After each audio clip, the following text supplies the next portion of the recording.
I'm Christina, HR manager, absolutely loving my position of power over these males. Finally, have the authority to create real change in this patriarchal hellscape. Every hiring decision, every performance review, every termination is a chance to level the playing field. These men have had it too easy for too long. Start my morning reviewing termination paperwork for Peter. Another underperforming male who clearly couldn't handle working under strong female leadership. His stellar performance reviews from previous years don't matter. Those were obviously written by the old boys club before I arrived. What matters is creating space for more qualified women. Walk into office feeling empowered. Immediately notice Peter cleaning out his desk. Perfect opportunity to reinforce why this was necessary. Approach with my most professional smile. Peter, I hope you understand this decision wasn't personal. The company is simply evolving beyond outdated performance standards. Peter stops packing, turns around with this look of complete disbelief. Outdated performance standards. Christina, I've exceeded every metric for 3 straight years. I brought in our biggest client just last month. Here we go with the male fragility.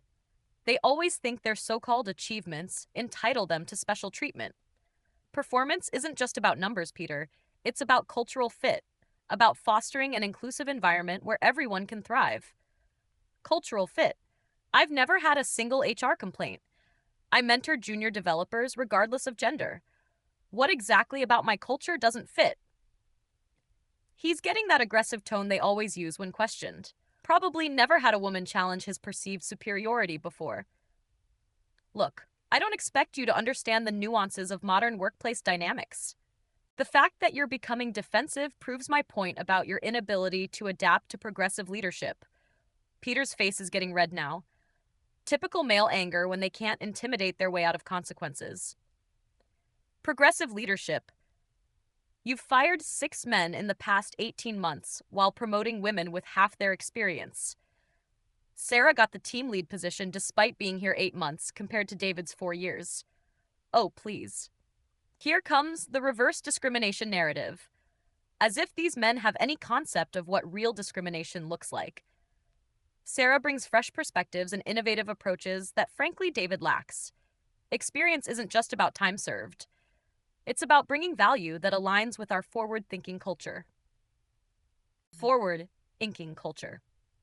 Christina, you literally told the entire engineering team last month that masculine communication styles were toxic and needed to be eliminated from our workplace. He was actually listening during that workshop. Surprising given how most men just tune out when presented with uncomfortable truths. Masculine communication patterns have been proven to silence marginalized voices. Creating psychological safety requires dismantling systems that have historically favored aggressive, dominating behaviors. Peter starts laughing, but not the good kind.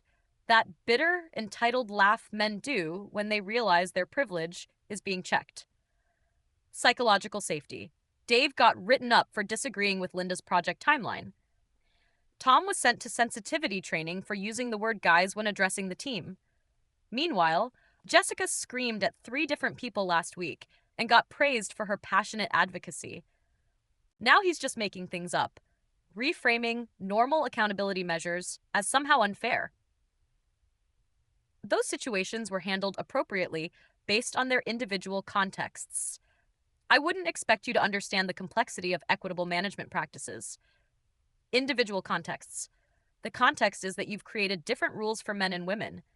Every male employee walks on eggshells, while women can behave however they want without consequences. The persecution complex is strong with this one.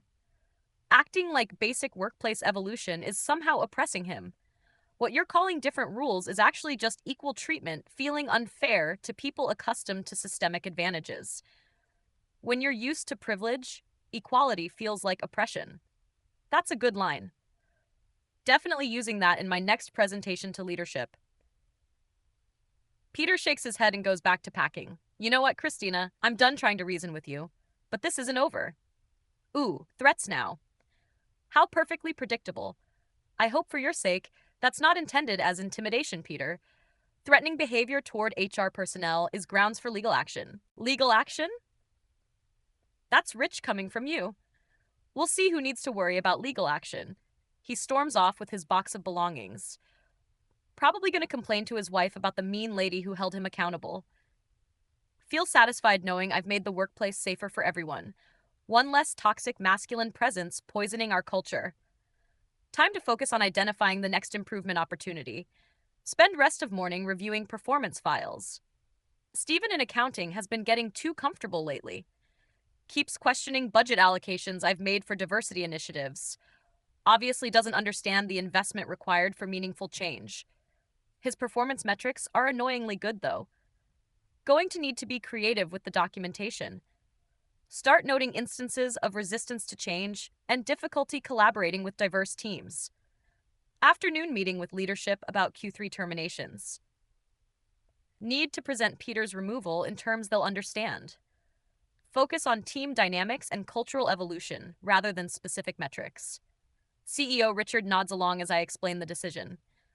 Christina Peter was one of our top performers. Are you sure this was the right call? Here we go with the old guard protecting their favorites. Time to educate him about modern HR realities. Richard, performance in today's workplace isn't just about individual output. Peter was creating an environment where diverse team members felt marginalized and undervalued. That's concerning. Do we have documentation of specific incidents? Love how they always want paperwork for everything, as if systemic issues can be reduced to individual complaints. The patterns are subtle but persistent. Microaggressions, speaking over colleagues, dismissing innovative approaches that challenge traditional methods. These behaviors compound over time to create hostile environments. I see. Well, you're the expert on these matters. I trust your judgment. Exactly the response I was hoping for. Another convert to evidence-based management practices. Rest of week goes smoothly. Team productivity actually improves without Peter's negative energy. Proves my approach is working exactly as intended. Friday afternoon, get call from company lawyer Janet. Christina, we need to discuss a legal matter that's come up. Probably some routine compliance issue. Walk over to legal department feeling confident. Janet looks unusually serious. We've been served with a federal civil rights lawsuit. Peter hired an attorney who's alleging systematic gender discrimination in our HR practices. Laugh immediately. These men and their victim complexes. That's ridiculous, Janet. Everything I've done has been to eliminate discrimination, not create it.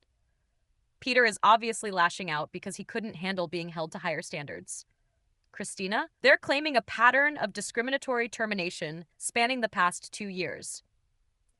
They have documentation of 18 male employees who were terminated under questionable circumstances while female employees with similar or worse performance were retained.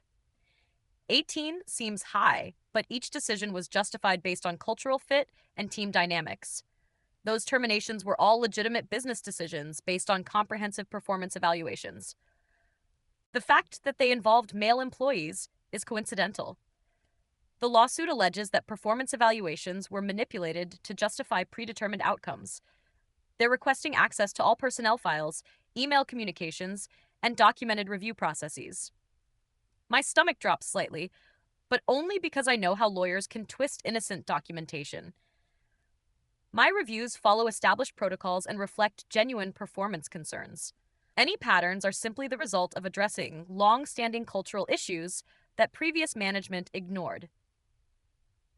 Christina, I need you to walk me through your evaluation process. How do you determine when performance issues warrant termination versus coaching or improvement plans?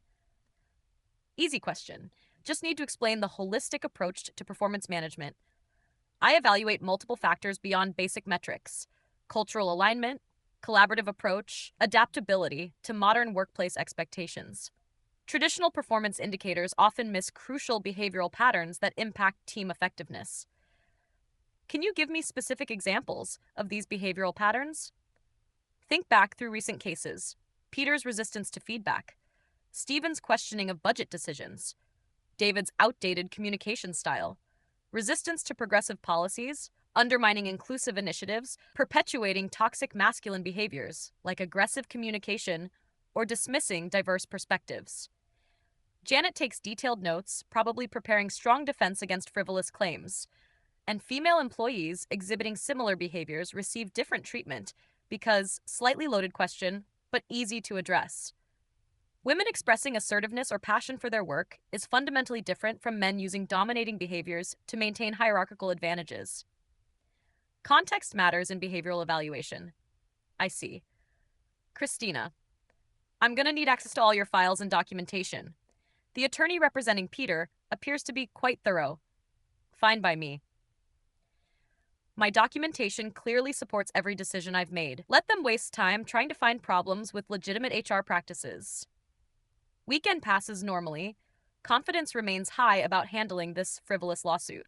Monday morning, get urgent call to come to Richard's office. Walk in to find Richard, Janet, and two men in suits I don't recognize. One introduces himself as company's external legal counsel. Christina, we've been reviewing your personnel files over the weekend. We need to discuss some concerning patterns that have emerged. Patterns.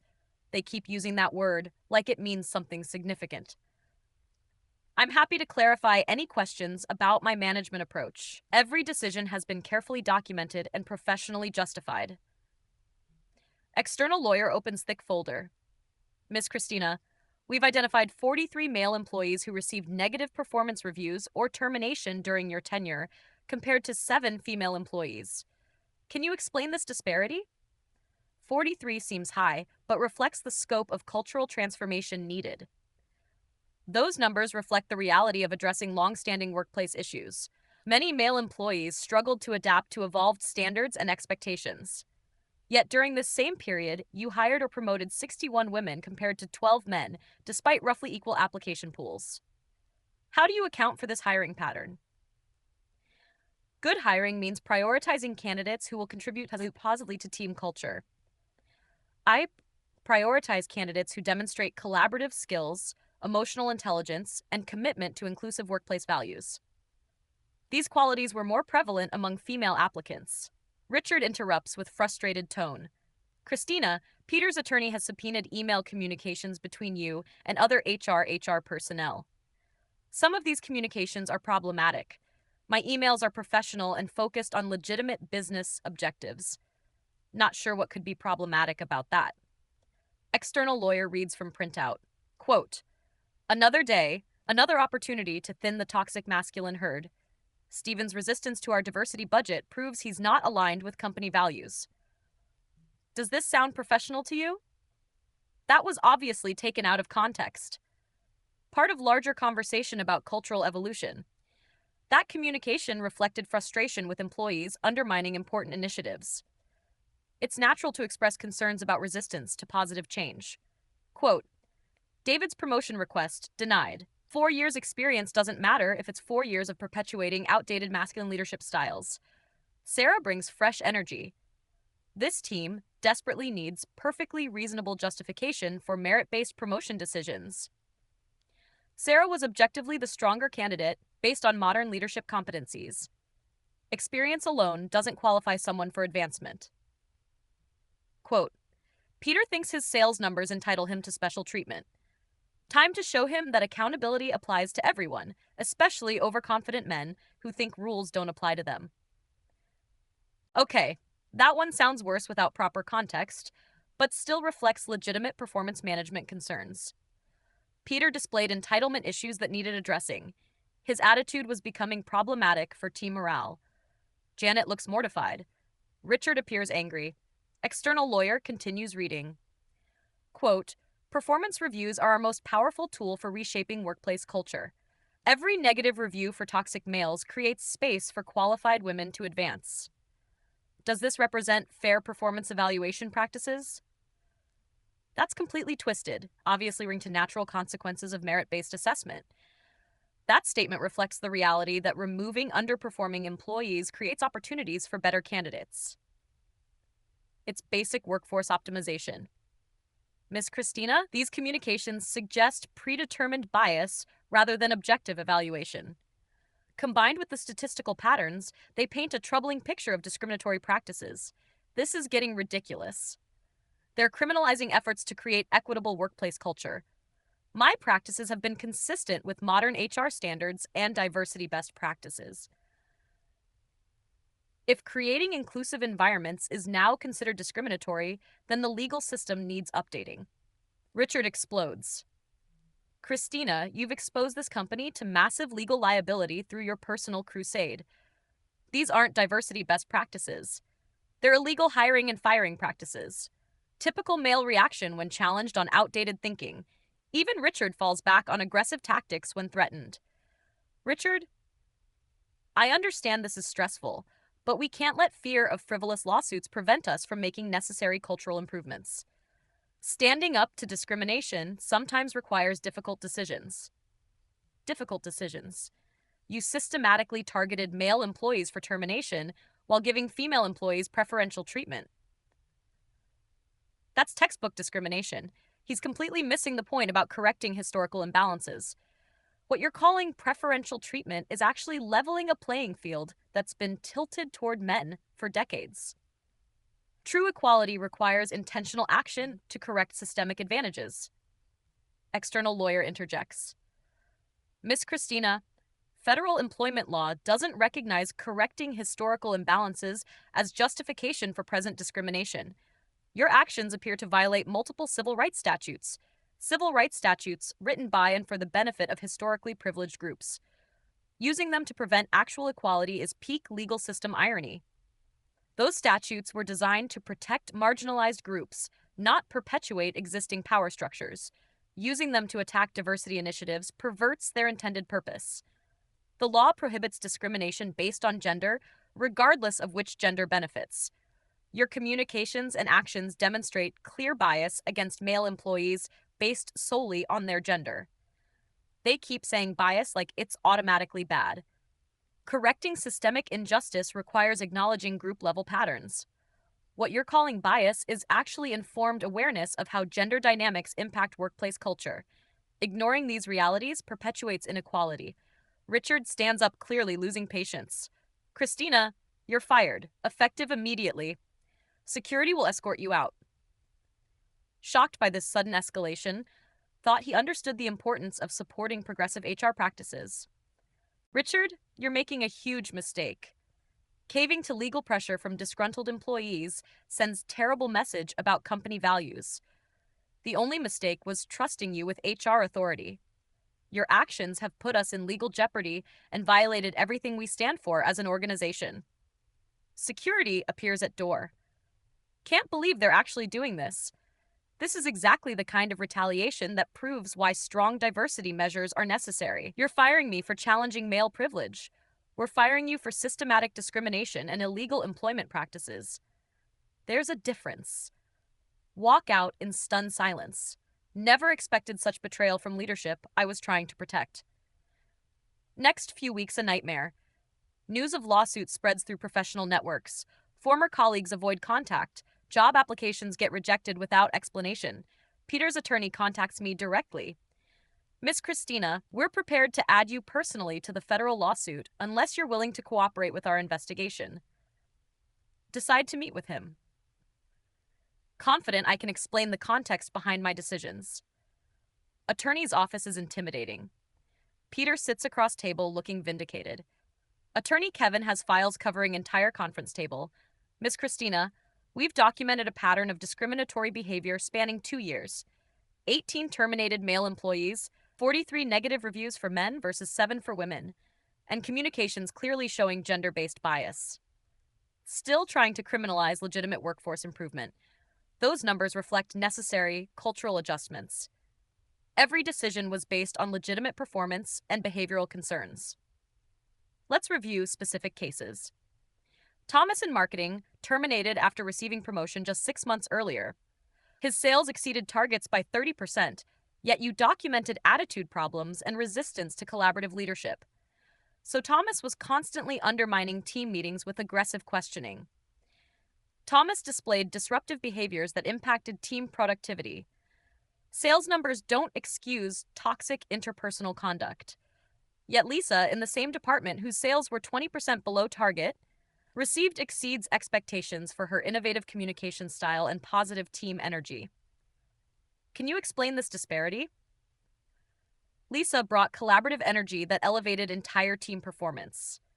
Lisa's contributions extended beyond individual metrics. She fostered inclusive environment that benefited everyone. Miss Christina, we have testimony from 12 former employees describing hostile work environment specifically targeting men, comments about toxic masculinity, mandatory sensitivity training only for male staff, and differential enforcement of workplace policies. Those employees obviously coordinated their stories to support Peter's narrative. Sensitivity training was offered to employees who needed development in modern communication skills. It's not my fault that mostly applied to male staff. Kevin pulls out thick binder. We've obtained your email communications with corporate HR discussing strategic workforce rebalancing and accelerated cultural evolution. In one email, you explicitly state your goal to reduce male representation to appropriate levels. That was part of larger diversity initiative discussion, taken completely out of context. Those communications discussed legitimate diversity goals. Every major corporation has targets for inclusive representation. Inclusive representation doesn't mean systematically removing existing employees based on gender. That's exactly what federal employment law prohibits. The law clearly needs updating to address modern workplace realities. Federal employment law was written for different era. Modern diversity science shows that achieving equity sometimes requires targeted interventions. Peter finally speaks up. Targeted interventions. Christina, you destroyed careers and livelihoods because you decided men didn't belong in our workplace. That's not diversity. That's discrimination. Here comes the victim narrative again. Peter, you lost your job because you couldn't adapt to evolved workplace standards. Taking responsibility for your own shortcomings would be more productive than blaming others. Evolved standards? You mean the standards where Jessica could scream at subordinates while I got written up for saying, "Hey guys," to my team? Totally different situations with different contextual factors. Jessica was advocating passionately for important projects. Your language use reinforced exclusionary patterns that marginalized team members. Marginalized team members. My team was 60% women, and they all said they felt included and respected. Your sensitivity training coordinator admitted you never received a single complaint about my communication style. Complaints aren't the only measure of problematic behavior. Many issues operate below the surface. Microaggressions often go unreported because marginalized employees fear retaliation. Absence of formal complaints doesn't indicate absence of harm. Kevin interjects again. Miss Christina, federal investigators have been reviewing your practices. The Department of Labor is prepared to file criminal charges for systematic civil rights violations. Criminal charges seem extreme for HR management decisions. Criminal charges for employment decisions. That's prosecutorial overreach designed to intimidate diversity advocates. Discriminatory employment practices are federal crimes when they demonstrate systematic intent to deny equal opportunity based on protected characteristics. Your documented statements and actions meet that standard. This legal system is completely backwards, criminalizing efforts to achieve actual equality while protecting existing privilege. The legal system needs to evolve beyond protecting historically advantaged groups from accountability. Real justice requires dismantling systemic barriers. Miss Christina, do you feel any remorse for the harm your actions caused to terminated employees and their families? Remorse for improving workplace culture and creating opportunities for qualified women. I feel satisfied that I took meaningful action to address workplace inequality. The terminated employees will benefit from learning to adapt to modern standards. Peter looks incredulous. Satisfied? Christina. James lost his house because he couldn't find work after you fired him. David's wife left him because of the stress. Stephen had to pull his kids out of private school. You destroyed families over your personal ideology. Those men should have considered consequences before resisting positive change. Personal struggles resulting from termination are unfortunate, but don't invalidate the necessity of cultural evolution. Adaptation requires temporary discomfort. Temporary discomfort. You cost 18 men their livelihoods and damaged dozens of careers through manipulated reviews. That's not discomfort. That's devastation. They're being overly dramatic about normal workforce transitions. Workforce evolution always involves displacement. The responsibility lies with individuals to develop skills and attitudes that align with contemporary expectations. Kevin closes his files. Miss Christina, Your complete lack of remorse and continued justification of discriminatory behavior will be noted in our federal filing. Criminal prosecution will proceed. Criminal prosecution for HR management seems like massive overreach. This prosecution represents backlash against diversity progress. History will vindicate my efforts to create equitable workplaces. Leave attorney's office feeling confident about eventual vindication. Progressive movements always face initial resistance from entrenched systems. 6 months later, sitting in federal courtroom as defendant. Charges include conspiracy to violate civil rights, systematic employment discrimination, and fraud related to manipulated performance reviews. Prosecutor presents overwhelming evidence. 18 terminated men, 43 manipulated reviews, documented email communications showing intent to discriminate. My attorney argues cultural evolution and diversity advancement. Jury seems skeptical of explanations. Peter testifies about career destruction and family impacts. Other terminated employees share similar stories. They make it sound like personal vendetta rather than professional management. Take stand in my own defense. Opportunity to explain progressive HR methodology to jury. Every decision I made was intended to create more inclusive, equitable workplace culture. The terminated employees struggled to adapt to evolved standards that prioritized collaboration over domination. Prosecutor cross-examines aggressively. Miss Christina, you testified that male employees struggled to adapt. Did you provide equal coaching and development opportunities to help them adapt? Coaching was available to employees who demonstrated genuine commitment to change. I provided resources and feedback to employees who showed willingness to evolve. Unfortunately, many male employees resisted these development opportunities. Yet, testimony shows female employees received extensive mentoring and support, while male employees were written up for identical behaviors. How do you explain this disparity? Different employees required different approaches based on their specific needs and challenges. Effective management requires tailored approaches.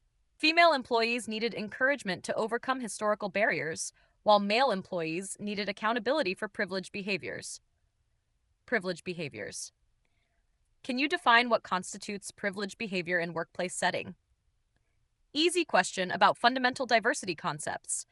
Privileged behaviors include dominating conversations, dismissing diverse perspectives, resisting inclusive policies, and perpetuating masculine communication styles that marginalize others. Did you apply these same standards to female employees? For instance, when Jessica screamed at subordinates, did you consider that dominating behavior? Jessica's situation was completely different context. Jessica was advocating for important initiatives under stressful circumstances. Context matters in behavioral evaluation, so the same behavior is acceptable from women, but not from men. They're deliberately misunderstanding the complexity of power dynamics. Behavior must be evaluated within historical and systemic contexts. Women asserting themselves operates differently than men, reinforcing existing advantages. Miss Christina, federal employment law prohibits different standards based on gender. Do you acknowledge violating this legal requirement?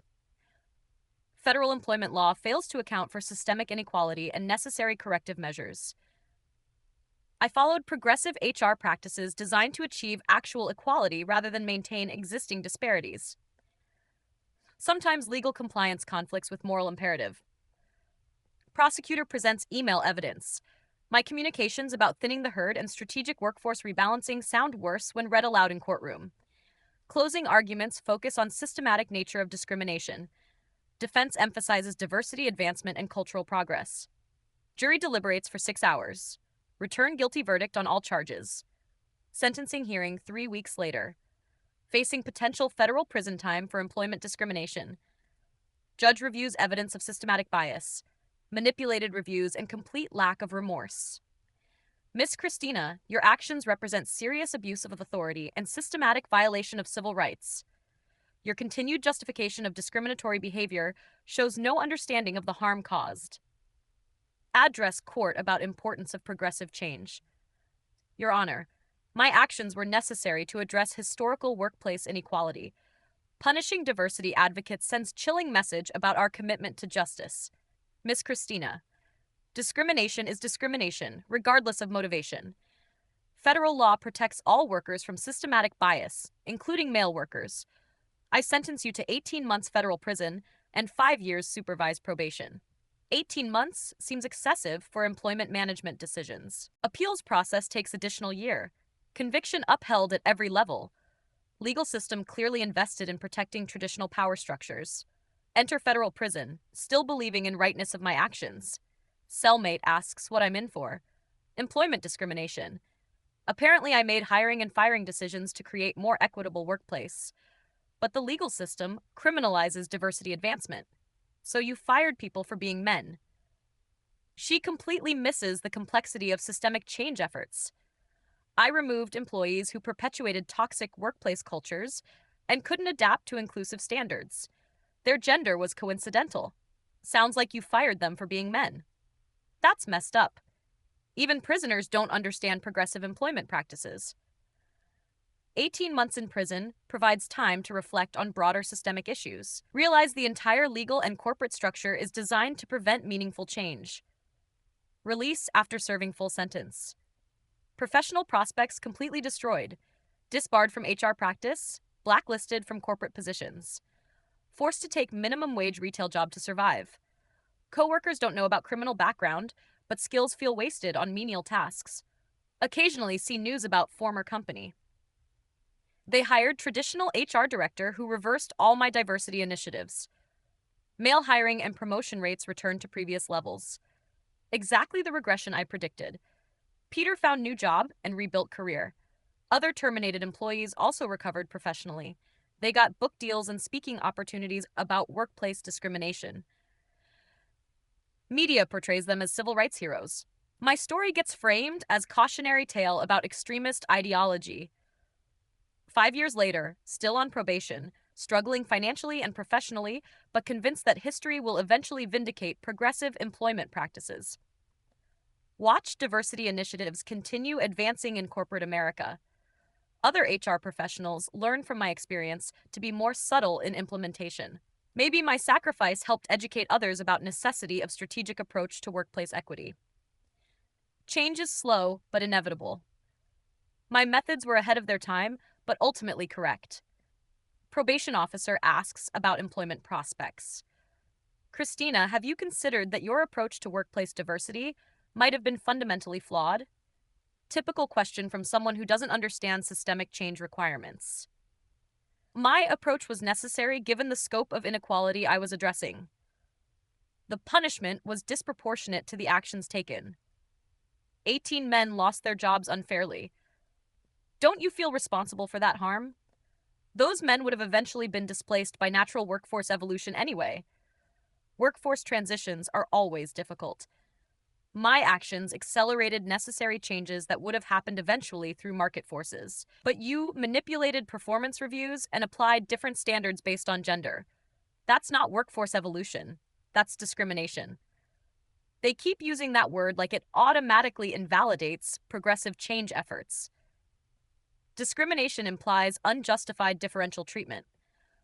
My actions were justified by the need to correct historical imbalances and create equitable opportunities.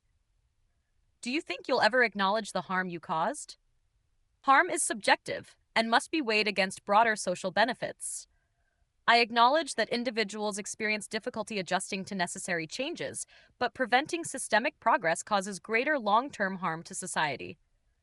5 years of probation finally end. Criminal record permanent, but legal restrictions lifted. Apply for basic office positions. Background checks eliminate most opportunities. Forced to continue retail work indefinitely. Occasionally encounter former colleagues at professional events. They avoid conversation and seem uncomfortable. Attend diversity workshop out of curiosity. Facilitator discusses avoiding discriminatory practices while advancing inclusion. Raise hand during Q&A. How do we achieve meaningful diversity without taking decisive action against entrenched resistance? Facilitator recognizes me and quickly moves to different question. Realize I've become cautionary example in HR training materials. My case study used to teach what not to do in diversity initiatives.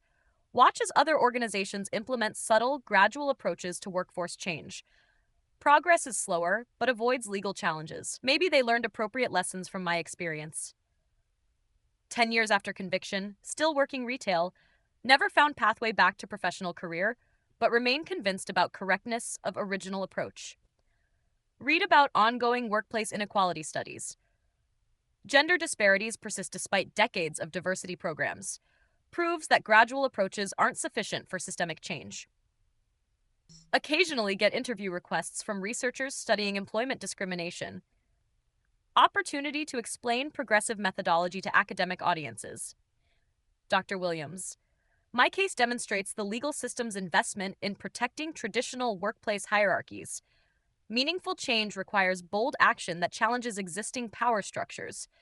Ms. Christina, but your actions clearly violated federal employment law. How can illegal discrimination advance equality? Academics still don't understand the distinction between justified and unjustified differential treatment. Federal employment law was written to maintain existing advantages for historically privileged groups. True equality requires moving beyond legal frameworks designed to prevent progress. So you believe discrimination laws shouldn't apply when targeting historically advantaged groups. They keep trying to trap me with semantic arguments about discrimination. I believe justice requires acknowledging historical context and taking corrective action. Laws that prevent such action perpetuate inequality. But 18 men lost their livelihoods. Don't their individual rights matter? Individual rights must be balanced against collective advancement and social justice. Individual disruption is unfortunate but necessary for broader systemic change. Those men will ultimately benefit from living in more equitable society. You show no remorse for the personal harm your actions caused. How do you justify that? Remorse implies wrongdoing, which requires accepting flawed legal and social frameworks. I feel satisfaction that I took meaningful action against workplace inequality. Remorse would require abandoning principles of justice and equity.